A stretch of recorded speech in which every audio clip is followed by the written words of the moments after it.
Leonardo da Vinci passou a vida perseguindo um único número. Um número que ele acreditava estar escondido em tudo o que é belo. No rosto humano. Na folha de uma árvore. Na concha de um caramujo. Na órbita dos planetas. Da Vinci chamou esse número de proporção divina. Hoje os matemáticos o chamam de número de ouro, ou proporção áurea. Um valor exato, 1,618. Da Vinci ficou obcecado por ele. Ele o encontrou no corpo humano, na anatomia, na arquitetura, na pintura.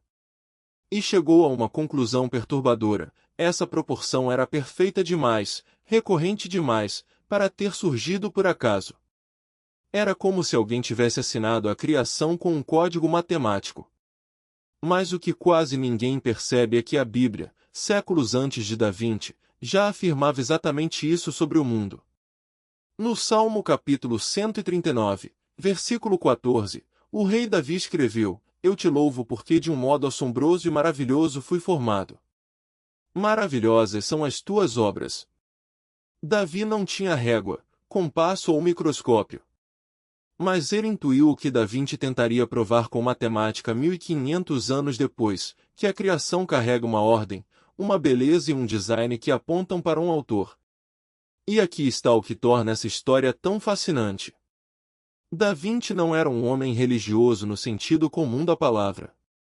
Ele era cientista, engenheiro, anatomista, um investigador incansável da natureza. Ele não partiu da fé para chegar às suas conclusões. Ele partiu da observação, da medida, do cálculo. E ainda assim, quanto mais ele investigava o mundo com olhos de cientista, mais ele se deparava com uma ordem que parecia intencional. Uma harmonia que gritava por uma explicação. Neste vídeo, vamos explorar as conexões impressionantes entre a proporção divina que Da Vinci perseguiu e o que as Escrituras já ensinavam sobre o Deus que projetou o universo com sabedoria, medida e beleza. Fique até o final, porque a última reflexão vai mudar completamente a forma como você olha para o seu próprio corpo e para a natureza ao seu redor. Ensinamento número 1. O número de ouro, a assinatura que Da Vinci encontrou em toda a criação. Existe um número que aparece repetidamente na natureza. Ele vale aproximadamente 1,618. Os gregos antigos o chamavam simplesmente de a razão. Na Renascença, o matemático Luca Pacioli, amigo de Da Vinci, escreveu um livro inteiro sobre ele e o chamou de a proporção divina. E não foi um nome escolhido por acaso. Pacioli comparou esse número aos atributos do próprio Deus, único, imutável, e presente em toda parte, mesmo sendo invisível. Da Vinci ficou tão fascinado que ilustrou pessoalmente esse livro. Ele desenhou os sólidos geométricos que revelavam essa proporção. Mas por que um artista se importaria tanto com um número?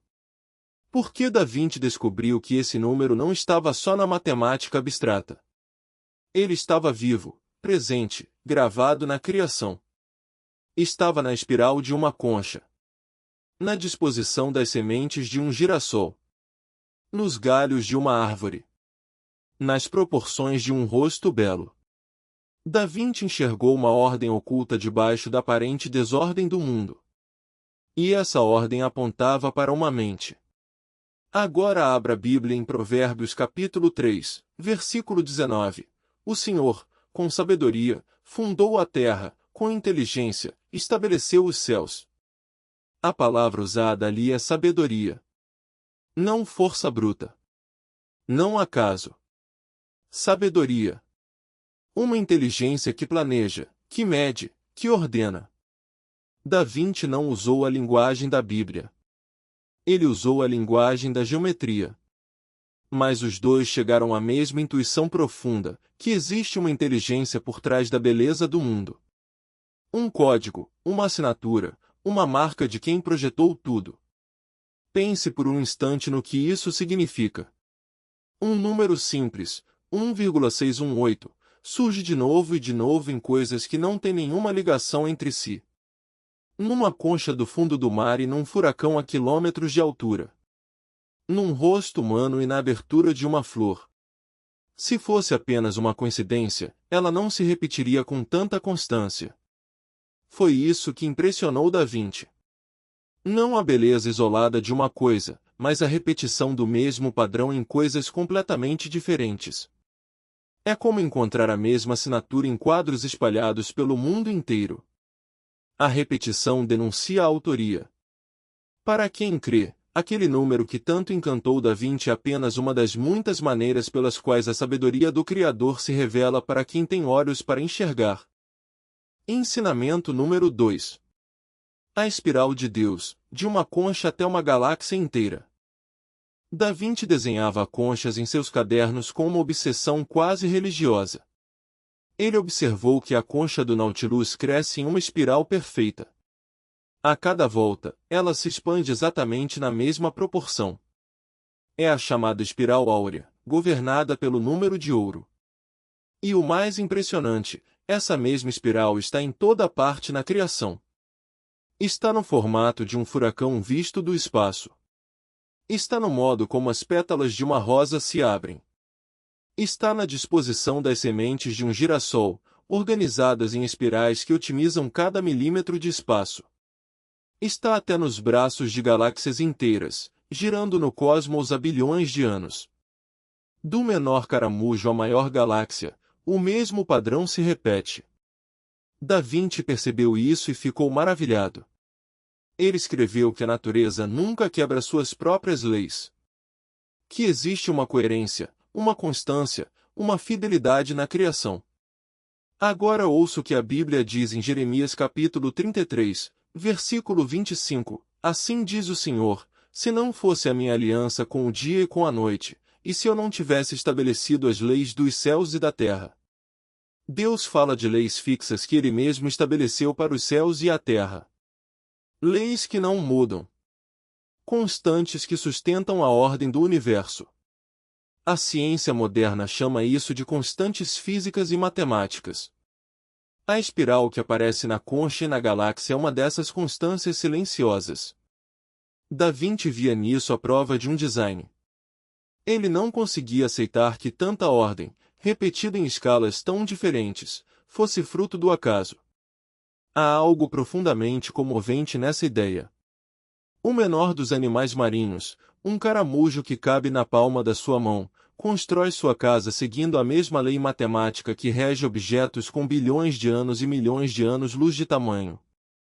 O caramujo não sabe disso. A galáxia não escolheu seu formato. E ainda assim os dois obedecem ao mesmo padrão invisível. É como se existisse uma gramática oculta escrita na criação, e todas as coisas, grandes e pequenas, falassem a mesma língua. Da Vinci passou noites desenhando essas espirais, tentando decifrá-las. Ele sentia que estava lendo algo escrito por alguém. Para quem tem fé, cada espiral áurea é como uma impressão digital. A mesma mão que desenhou a concha desenhou a galáxia. E assinou as duas com o mesmo traço. Ensinamento número 3. O homem vitruviano, o corpo humano como obra de engenharia divina. O desenho mais famoso de Da Vinci, depois da Mona Lisa, é o homem vitruviano. Um homem nu, de braços e pernas abertos, inscrito ao mesmo tempo em um círculo e em um quadrado. Muita gente vê esse desenho como um simples estudo de anatomia. Mas ele é muito mais que isso. É uma declaração sobre a proporção do corpo humano. Da Vinci mediu tudo. A envergadura dos braços é igual à altura do corpo. A distância do topo da cabeça até o queixo é 1/10 da altura total. O rosto, do queixo à raiz dos cabelos, é dividido em proporções exatas. E muitas dessas medidas seguem, aproximadamente, o número de ouro. Da Vinci concluiu que o corpo humano não era um amontoado aleatório de partes. Era uma obra de engenharia. Um projeto. Uma arquitetura viva. E é exatamente isso que Davi já havia declarado no Salmo capítulo 139, versículos 13 e 14. Tu formaste o meu interior, tu me teceste no ventre de minha mãe. Eu te louvo porque de um modo assombroso e maravilhoso fui formado. A palavra tesseste é reveladora. Davi descreve Deus como um artesão, um tecelão, um projetista que costura cada fibra do corpo humano com cuidado e intenção. Da Vinci passou a vida tentando provar isso com régua e compasso. Ele mediu, comparou, desenhou, calculou. E quanto mais mídia, mais se convencia de que havia um design por trás de tudo. Repare no contraste. Um homem construía máquinas complexas e sabia, por experiência própria, quanto trabalho, quanto cálculo e quanta inteligência eram necessários para projetar cada engrenagem. E então ele olhava para o corpo humano, infinitamente mais complexo do que qualquer máquina que ele já tivesse imaginado, e a conclusão era inevitável. Se as máquinas dele exigiam um projetista, quanto mais o corpo humano. Ele chegou a escrever que o corpo humano era o espelho do universo, um microcosmo que refletia a ordem do todo. Da Vinci não citou o Salmo 139. Mas o desenho dele é quase uma ilustração daquelas palavras. O rei Davi louvou o Criador pela maravilha do próprio corpo. Da Vinci reverenciou essa mesma maravilha com o compasso na mão. Dois homens, separados por 1500 anos, diante da mesma perfeição, chegando à mesma reverência. E há um detalhe no homem vitruviano que carrega um significado espiritual profundo. O homem está inscrito ao mesmo tempo em um círculo e em um quadrado. Na tradição que Da Vinci conhecia, o círculo representava o céu, o divino, o eterno, aquilo que não tem começo nem fim. E o quadrado representava a terra, o material, o mundo físico. Ao colocar o homem dentro dos dois, Da Vinci estava dizendo algo que a Bíblia já afirmava desde o princípio, que o ser humano é uma ponte entre o terreno e o celestial. Feito do pó da terra, mas soprado com o fôlego de Deus.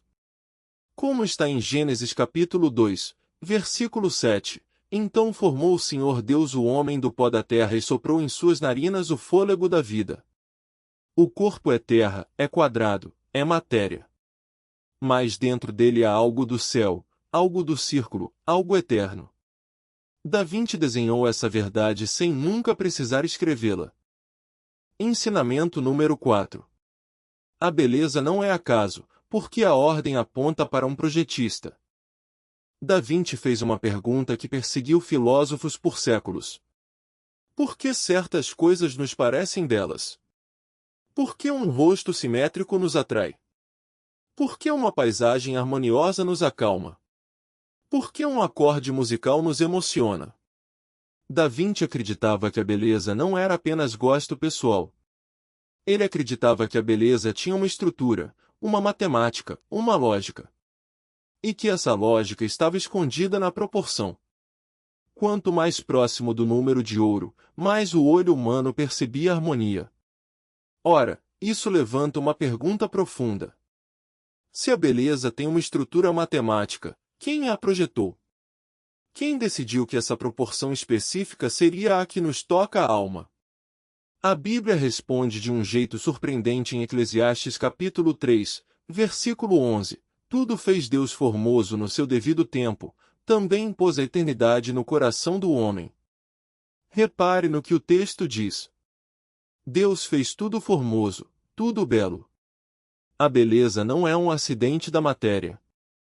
É intencional. É obra de Deus. E mais, Ele colocou a eternidade no coração humano.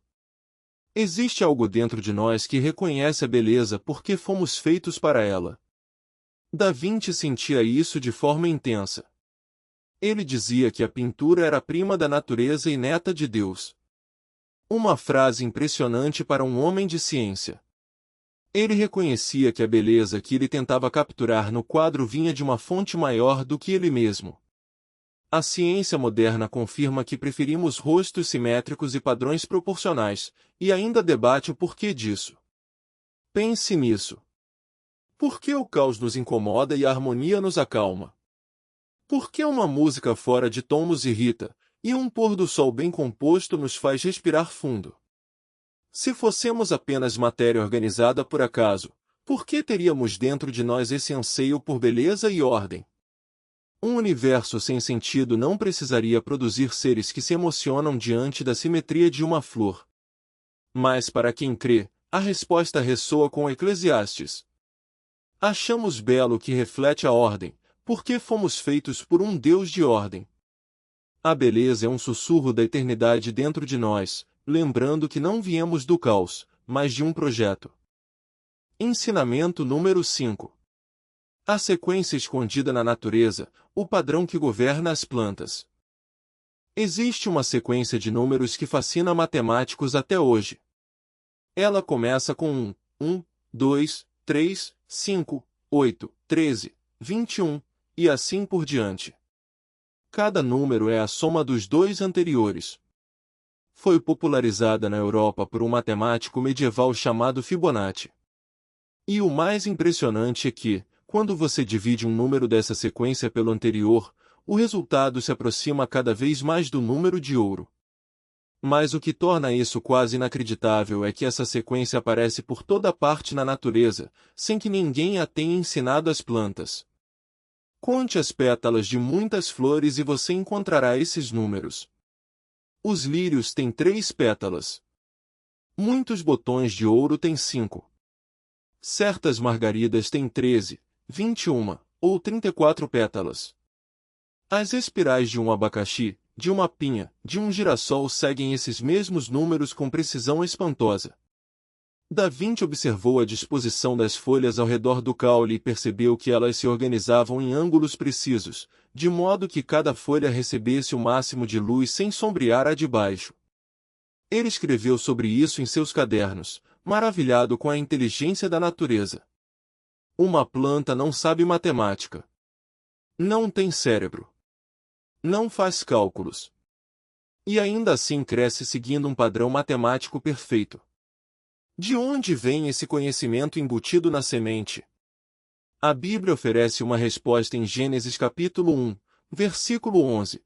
Produz a terra relva, ervas que deem semente e árvores frutíferas que deem fruto segundo a sua espécie, cuja semente esteja nele. A semente carrega, dentro de si, todo o projeto da planta. A ordem, a proporção, o padrão de crescimento, tudo já está codificado ali.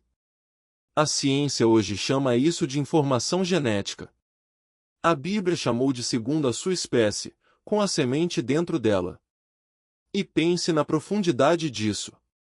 Uma semente minúscula, que cabe entre 2 dedos, carrega instruções tão precisas que a planta crescerá com as pétalas certas, no número certo, nos ângulos certos. Informação exige uma fonte. Um código exige um codificador. Nenhuma pessoa razoável encontra um manual detalhado e conclui que ele se escreveu sozinho. Da Vinci olhou para essa ordem nas plantas e o coração dele se enchia de admiração. Ele não conseguia acreditar que instruções tão elegantes tivessem surgido sem uma inteligência por trás. Da Vinci viu esse padrão e o desenhou com reverência. Para quem tem fé, cada flor que segue a sequência é uma pequena pregação silenciosa sobre um Deus que planeja até os detalhes. Ensinamento número 6. Da Vinci, o homem que não aceitava o acaso. Leonardo da Vinci era, acima de tudo, um observador incansável. Ele preencheu mais de 7.000 páginas de cadernos com anotações sobre água, luz, anatomia, plantas, pássaros e máquinas. E em meio a tantos estudos, uma convicção se repetia. Da Vinci não acreditava que a natureza fosse desorganizada. Ele escreveu uma frase que revela toda a sua visão de mundo. Ainda que o engenho humano possa criar invenções variadas, nunca inventará nada mais belo, mais simples e mais direto que a natureza, porque nas invenções dela nada falta e nada é supérfluo. Leia isso de novo. Nada falta e nada é supérfluo. Da Vinci estava dizendo que a natureza é uma engenharia perfeita. Nenhuma peça sobrando. Nenhuma peça faltando. Cada detalhe com propósito. Ele, que projetou máquinas voadoras e pontes revolucionárias, reconhecia humildemente que sua genialidade era pequena diante da genialidade que ele encontrava na criação. E essa é exatamente a lógica da Bíblia. No fim do primeiro capítulo de Gênesis, depois de criar tudo, está escrito em Gênesis capítulo 1, versículo 31, viu Deus tudo quanto fizera, e eis que era muito bom. Muito bom. Não apenas funcional. Não apenas suficiente. Muito bom. A criação recebeu o selo de aprovação do próprio Criador. Da Vinci, sem citar esse versículo, ecoou a mesma admiração. Ele olhou para a natureza e não viu improviso. Viu excelência. Viu algo tão bem feito que nada nele era desperdício. A ciência moderna descobre, a cada ano, novos exemplos de estruturas naturais otimizadas ao extremo, de asas de pássaros a estruturas de ossos e favos de mel. O favo de mel é um exemplo perfeito. As abelhas constroem células em forma de hexágono, a forma geométrica que armazena mais mel usando menos cera. Uma solução matemática ótima, construída por insetos que nunca estudaram geometria. Da Vinci se maravilhava justamente com isso, a inteligência que parecia estar embutida na própria criatura, sem que a criatura precisasse pensar. Da Vinci intuiu tudo isso séculos antes. E para quem crê, a conclusão dele apenas confirma o veredito que Deus já havia dado no princípio: tudo quanto ele fez era muito bom. Ensinamento número 7. O rosto de Cristo, quando a proporção aponta para o sagrado. Da Vinci aplicou tudo o que sabia sobre proporção divina em suas pinturas. Ele construía os rostos, os corpos e as composições usando as mesmas razões matemáticas que encontrava na natureza. E há uma obra em que isso ganha um significado especial. A pintura conhecida como Salvador do Mundo, que muitos historiadores atribuem a Da Vinci, retrata o rosto de Cristo com uma serenidade sobrenatural, construído com uma harmonia de proporções que hipnotiza quem olha.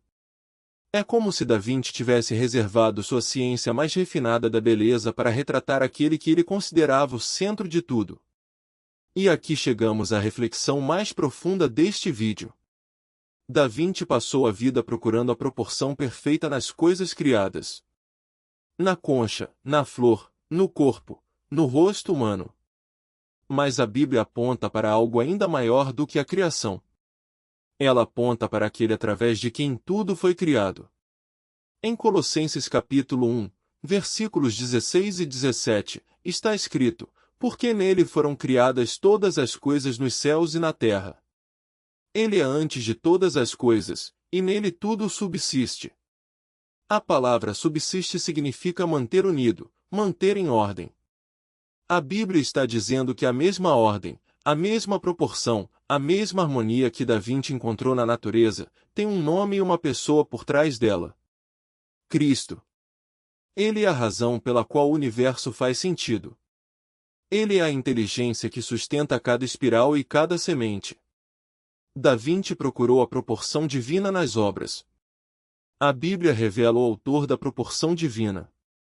E o mais belo é que esse autor não ficou distante, observando de longe a perfeição que criou. Ele veio até nós, tomou forma humana, entrou no mesmo corpo proporcional que Da Vinci tanto estudou. O Criador da beleza se fez homem para nos alcançar.